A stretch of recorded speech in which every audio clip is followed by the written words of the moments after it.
ایک دن کالج سے لوٹی امی نے بتایا کہ تمہارے چچا کے بیٹے یوسف کی شادی کا دعوت نامہ آیا ہے، تم اپنی تیاری کر لو، بدھ کو جانا ہے۔ مجھے شادیوں میں جانا پسند نہیں تھا، لیکن جس کی شادی تھی ان کے والد کی ابو کے ساتھ کچھ خفگی چل رہی تھی۔ جب وہ بیٹے کی شادی کا کارڈ لے کر آئے اور والد سے کہا کہ میں بھی پچھلی رنجش بھلا دینا چاہتا ہوں، اس لیے دعوت نامہ خود دینے آیا ہوں، تبھی والد صاحب نے ان کو گلے سے لگا لیا اور ان کی خوشی میں شریک ہونے کا وعدہ بھی کر لیا۔ اب وجہ رنجش بھی بتاتی چلوں کہ چچا حمزہ جو میرے والد کے پھپھی زاد تھے، اپنے صاحبزادے یوسف کے لیے میرا رشتہ مانگ رہے تھے۔ امی نے کہہ دیا کہ ابھی فریال پڑھ رہی ہے، ہمیں اپنی بیٹی کی شادی کی اس قدر جلدی نہیں ہے، یہ کالج کی تعلیم مکمل کر لے گی تب رشتے کے بارے میں سوچیں گے۔ امی کا جواب یوسف کی والدہ کو کھل گیا۔ انہوں نے بیٹے کی بات آنن فانن کہیں اور ٹھہرا دی، حالانکہ لڑکا اس جلد بازی پر راضی نہیں تھا، وہ مجھ سے ہی شادی کا آرزو مند تھا۔ دراصل یوسف نے مجھے کسی تقریب میں دیکھ کر پسند کر لیا تھا، انہی نے اپنے والدین کو ہمارے گھر رشتے کا پیغام دے کر بھیجا تھا۔ چچا حمزہ چونکہ دوسرے شہر میں رہتے تھے، یوں بھی میں رشتہ داروں کے گھر آتی جاتی نہیں تھی، تبھی اکثر کزنز کا مجھ سے آمنا سامنا نہیں ہوا تھا۔ چچا حمزہ سے قریبی رشتہ ہونے کے سبب والد صاحب بھی رنجش کو بھلا دینا چاہتے تھے، کیونکہ زندگی بھر کے سنجوگ تو قسمت سے ہوتے ہیں، پھر پہلے سے موجود رشتے میں قطع رحمی کیوں۔ ابو نے امی کو بھی سمجھایا کہ ہم سب کو ان کے گھر کی خوشی میں جانا چاہیے، دونوں لڑکیوں کو بھی لے چلو ورنہ حمزہ بھائی محسوس کریں گے۔ یوں ہم شادی پر جانے کو تیار ہو گئے۔ ہم بہنیں پہلی بار ان کے گھر جا رہے تھے، چونکہ بارات پنڈی سے سیالکوٹ جانی تھی، لہٰذا تیل مہندی کی رسم سے 2-4 روز پہلے ہم چچا حمزہ کے گھر چلے گئے۔ اب ہمیں ولیمے تک یہیں رکنا تھا۔ تیل مہندی والے دن رسم کر کے ہم جب فارغ ہوئے تو سب سونے کی تیاری کرنے لگے۔ ہم لڑکیوں کو نیند نہیں آ رہی تھی، دوسرے شہر بارات جانے کی وجہ سے گھر میں مہمان زیادہ تھے، ان میں کچھ دلہن کی طرف کے لوگ تھے، لہٰذا رات کو جس کو جہاں جگہ ملی پڑ کر سو گئے۔ کسی کو اچھا بستر ملا تو کسی کو ہلکا، کسی کے حصے میں پلنگ اور مسہری تو کسی کو فرش پہ بچھونا ڈال کر سونا پڑا۔ فرش پر سونے والوں میں ہم 4 سہیلیاں بھی شامل تھیں جو آپس میں کزنز تھیں۔ سردیوں کے دن تھے، فرش پر گدے اور کمبل یا رضائی کی ضرورت تھی، مگر بدقسمتی سے ہم لڑکیوں کو ایک موٹی دری ملی۔ نیند کہاں آنی تھی، جہاں 3-4 لڑکیاں اکٹھی ہو جائیں باتیں شروع ہو جاتی ہیں۔ اچانک چچی جان کی آنکھ کھل گئی، انہوں نے کہا، ارے لڑکیوں، تم لوگ ابھی تک جاگ رہی ہو؟ ہم ان کے ٹوکنے پر سوتی بن گئیں۔ کچھ دیر بعد انم اور نمرا کو تو نیند نے آ لیا، میری بہن کو بھی کمبل کا ایک کنارہ آڑا ترچھا نصیب ہو گیا، وہ سو گئی، مگر میں تقریباً کمبل سے باہر تھی۔ سردی بڑھ گئی تھی، نیند کیوں کر آتی، ٹھنڈ اتنی تھی، جس دری پر ہم سوئے ہوئے تھے اس میں سے بھی فرش کی ٹھنڈک جسم کے پار ہو رہی تھی۔ میری ٹانگوں پر کمبل کا صرف ایک کونا دھرا تھا، باقی بدن باہر تھا۔ بھلا ایسے میں کوئی کیسے سو سکتا ہے، جبکہ فرش سے بھی ٹھنڈک ہڈیوں کے آر پار ہو رہی تھی۔ سب ہی گہری نیند سو رہے تھے، کس کو جگاتی؟ اجنبی گھر اور اجنبی لوگ، ظاہر ہے جب ایسے رشتہ داروں کے گھر جانا ہو جہاں مہمان زیادہ ہوں تو اجنبیت محسوس ہوتی ہی ہے۔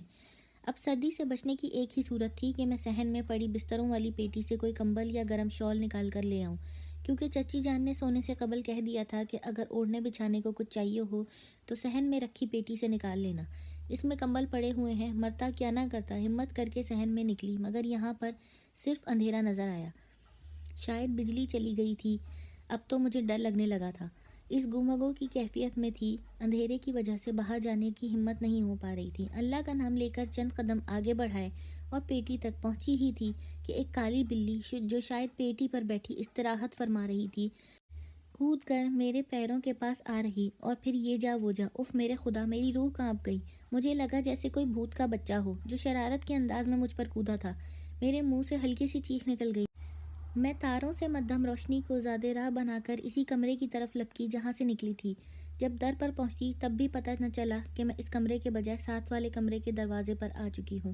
کمرے میں بیٹری سے چلنے والی ایمرجنسی لائٹ آن تھی، بے دھڑک اس کمرے میں چلی گئی۔ اندر قدم رکھا تو احساس ہوا کسی اور کمرے میں آ چکی ہوں۔ ملکی روشنی میں کوئی پلنگ پر نیم دراز تھا، شاید اسے بھی اس وقت نیند نہ آ رہی تھی۔ مجھے اپنے کمرے میں دیکھا تو وہ اٹھ بیٹھا، سمجھا کہ اس کے گھر کی کوئی خاتون کوئی شے اٹھانے کو آئی ہوگی۔ اس نے ایمرجنسی لائٹ میری طرف کی تو چہرہ نظر آ گیا، پوچھنے لگا کہ کسی شے کی ضرورت ہے کیا؟ اب میں بھی اس کا چہرہ دیکھ سکتی تھی، وہ ایک خوبرو نوجوان تھا، اسے پہلی بار دیکھ رہی تھی، معلوم نہ کون تھا، کیا نام ہے اس کا، نہیں کسی شے کی ضرورت نہیں، غلطی سے اس کمرے میں آ گئی۔ یہ کہتے ہوئے واپس پلٹی۔ سنو فریال، اس خوبصورت نوجوان نے جب میرا نام پکارا تو میں دم بخود رہ گئی۔ آپ میرا نام جانتے ہیں؟ ہاں، لیکن تم نے مجھے پہچانا نہیں شاید۔ میں یوسف ہوں، تمہارا وہی کزن جس کی شادی میں تم آئی ہو۔ تم کو اس وقت کیا چاہیے مجھے بتاؤ وہ۔ جی، میں ہکلانے لگی۔ سردی ہے نا بہت، ٹھنڈ سے نیند نہیں آ رہی، کمبل چاہیے تھا۔ ایسا کرو تم یہاں میرے کمرے میں سو جاؤ، میں کہیں اور جا کر سو جاتا ہوں۔ آدھی رات کو آپ کہاں جائیں گے؟ فکر نہ کرو، میں اوپر مردانے میں بہت جگہ ہے، ابھی لائٹ آ جائے گی تو ہیٹر چلا لوں گا۔ واقعی سردی بہت ہے۔ ابھی میں کوئی جواب نہ دے پائی تھی کہ وہ باہر جانے کو پیر میں سلیپرز ڈالنے لگا۔ میں اسے روکنا چاہتی تھی اور خود کو باہر جانا چاہتی تھی، لیکن وہ دروازے کے سامنے کھڑا تھا۔ بے اختیار میرے منہ سے نکلا، دولہا صاحب آپ تکلیف نہ کریں، مگر وہ یہ کہتے ہوئے باہر نکل گیا۔ ارے بھائی، اس میں تکلیف کی کیا بات ہے؟ تم تو اس گھر میں ہماری مہمان ہو اور مہمان کو تکلیف نہیں ہونی چاہیے۔ آپ اپنے کمرے میں سوئیے، بس مجھے اوڑھنے کو کوئی گرم شال وغیرہ ہے تو دے دیں۔ مگر اس نے میری ایک نہ سنی اور یہ کہتا ہوا کمرے سے نکل گیا کہ آپ میرے پلنگ پر کمبل میں سو جائیے، میں اوپر جا رہا ہوں۔ شادی والے گھر میں ایسے واقعات ہوتے ہی رہتے ہیں، اب میرے لیے اس کے سوا چارہ ہی کیا تھا، میں اس کے بستر پر سو جاؤں، کیونکہ جس کمرے میں لڑکیاں اور میں سو رہے تھے اس کے کھلے دروازے کو بھی کسی نے بند کر کے اندر سے کنڈی لگا لی تھی۔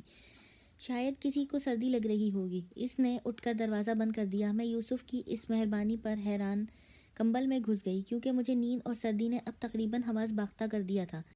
ابھی مجھے بستر میں لیٹے چند لمحے ہی گزرے ہوں گے کہ وہ پھر آ گیا۔ میں نے دروازہ بھیج دیا تھا، اس نے ہاتھ رکھا تو وہ کھل گیا۔ وہ بولا، معاف کرنا کزن، جب میری آنکھ کھل جائے تو دوبارہ آسانی سے نیند نہیں آتی۔ تم ایسا کرو، تکیہ کے پاس میرا موبائل فون پڑا ہے، مجھے اٹھا دو، بس اب دوبارہ آ کر تم کو تکلیف نہیں دوں گا، تم آرام سے سو جانا، چاہو تو کمرے کو اندر سے بند کر لو۔ ابھی وہ یہ کہہ ہی رہا تھا کہ دروازے کے باہر بند کرنے کی آواز آئی، کسی نے دروازے کی کنڈی لگا دی تھی۔ ہم دونوں کو ایک ہی کمرے میں مقفل کر دیا تھا، ہم دونوں ہکا بکا رہ گئے، یہ بات سمجھ نہ پائے کہ کس نے اور کیوں ایسا کیا۔ اس وقت بجلی آ گئی، صحن روشن ہو گیا، پھر جس نے ہمیں بند کیا تھا اس نے شور مچا دیا۔ میرا آدھی رات کو دولہے کے کمرے میں جانا محض اتفاق ہی تھا، مگر باہر جس نے دیکھا تھا اس نے کچھ اور سمجھا، اس کے ذہن نے کوئی ایسی کہانی گھڑی تھی جس کا سدباب ممکن نہ تھا، اور واقعی ایسا ہی تھا۔ بارات میں آئی دلہن کی سوتیلی خالہ نے مجھے صحن میں آتے اور پھر یوسف کے کمرے میں جاتے ہوئے دیکھ لیا تھا۔ معلوم نہیں وہ پہلے سے صحن میں تھیں یا واش روم گئی تھیں یا میرے تعاقب میں کمرے سے باہر نکلی تھی۔ دراصل دلہن کی یہ خالہ اپنی بھانجی کے رشتے پر قطعی خوش نہ تھی، بلکہ وہ اس لڑکی کے ساتھ اپنے بیٹے کا رشتہ کرنا چاہتی تھیں۔ اس خاتون نے 2-4 عورتوں کو اکٹھا کر کے وہاں ایسا شور ڈالا کہ امی ابو کو کسی کو منہ دکھانے کے قابل نہ رہے۔ وہ عورتیں باہر اکٹھا ہو گئی تھیں، انہوں نے خود کنڈی کھولی اور اندر آئیں۔ میں تو ابھی تک یوسف کے بستر پر کمبل اوڑھے پڑی تھی اور دروازے کے پاس حیران و پریشان کھڑے تھے۔ بس اتنا ہی عورتوں نے دیکھا، میری تو یہ حالت کہ کاٹو تو لہو نہیں بدن میں بالکل بے گناہ، اور اتنی بڑی تہمت شادی والے مہمانوں سے بھرے گھر میں مجھ پر لگ گئی تھی۔ ادھر ہر ایک، سب سے زیادہ تو اس کے ماں باپ ہی اسے لعنت ملامت کر رہے تھے۔ پہلے تو اس نے کوشش کی کہ ایسا بس اتفاقیہ ہوا ہے، جب کوئی بھی اس کی بات ماننے اور سننے کو تیار نہ ہوا تو وہ بے بس ہو گیا۔ اسے اپنے سے زیادہ میرا غم تھا کہ میں اس کی بے وقوفی یا ہمدردی کی بھینٹ چڑھی تھی اور بے موت ماری گئی تھی۔ جب حالات سوتیلی خالہ نے اور بگاڑنے کی کوشش کی تو غصے میں آ کر یوسف نے اعلان کر دیا کہ ٹھیک ہے، جو تم لوگ سمجھ رہے ہو ویسا ہی صحیح، اب یہ شادی نہیں ہوگی، اور اگر میری شادی اب ہوگی تو فریال سے ہی ہوگی، جس بے قصور کو خالہ نے بدنام کیا ہے۔ جبکہ کنڈی بھی انہوں نے لگائی اور دروازہ بھی، جو کھلا ہوا تھا، انہوں نے ہی بند کیا ہے۔ جب خالہ ایسی ہی ہے تو اس کے خاندان کے اور لوگ کیسے ہوں گے؟ اگر اصل بات بھی ہو تو شرفا اس طرح بازار نہیں لگاتے جیسا انہوں نے کیا ہے، ہمیں کسی کو منہ دکھانے لائق نہیں رہنے دیا۔ امی ابو نے مجھ سے پوچھا، لیکن اس وقت میرے اوسان ایسے خطاتے کہ زبان سے ایک لفظ نہیں نکلتا تھا، بس روئے جاتی تھی۔ میں کیسے ان کو بتاتی کہ میں تو بس کمبل لینے گئی تھی، یہ بدنامی میری قسمت میں لکھی تھی، مجھے مل گئی۔ میری غلطی بس اتنی سی تھی کہ جب سردی لگی تو گھر میں کسی عورت یا لڑکی کو جگہ دیتی۔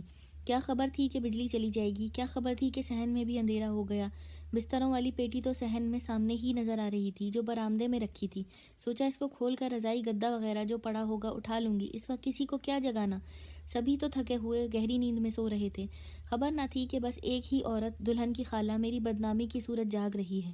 خالہ، وہ بھی جس کا ذہن شیطانی اور دیدے اس قدر تیز تھے کہ اندھیرے میں بھی دیکھ سکتی تھی اور دور کی کوڑی لا سکتی تھی۔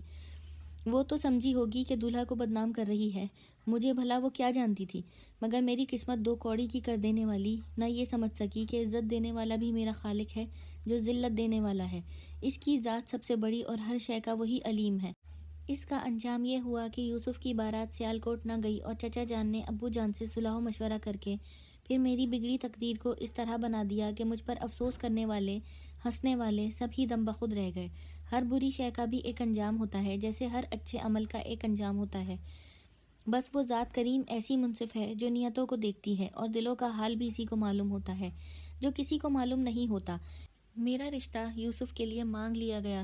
انہوں نے ایک دوسرے کو گلے لگا لیا اور دنیا کی باتوں کی پرواہ نہیں کی، کیونکہ یہ دانا بزرگ اس کمظرف خالہ کے اوچھے وار کو سمجھ گئے تھے۔ اس طرح میرے مقسوم میں یوسف کی شریک حیات ہونا لکھا تھا، اور مقسوم کو لکھے کو کون مٹا سکتا ہے بھلا۔